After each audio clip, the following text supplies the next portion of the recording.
श्रियकान्ताय कल्याणनिधये निधयेऽर्तिनाम् श्रीवेङ्कटनिवासाय श्रीनिवासाय मङ्गलम् लक्ष्मी सविभ्रमालोकसुभ्रूविभ्रमचक्षुषे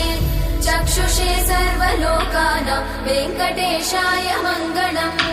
श्रीवेङ्कटाद्रिशृङ्गाग्रमङ्गलाभरणाङ्ग्रये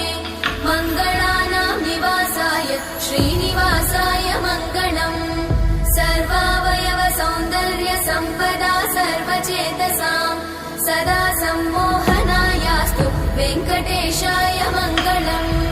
नित्याय निरवध्याय सत्यानन्दचिदात्मने सर्वान्तरात्मने श्रीमद् वेङ्कटेशाय मङ्गलम् स्वतः सर्वविदे सर्वशक्तये सर्वशेषिने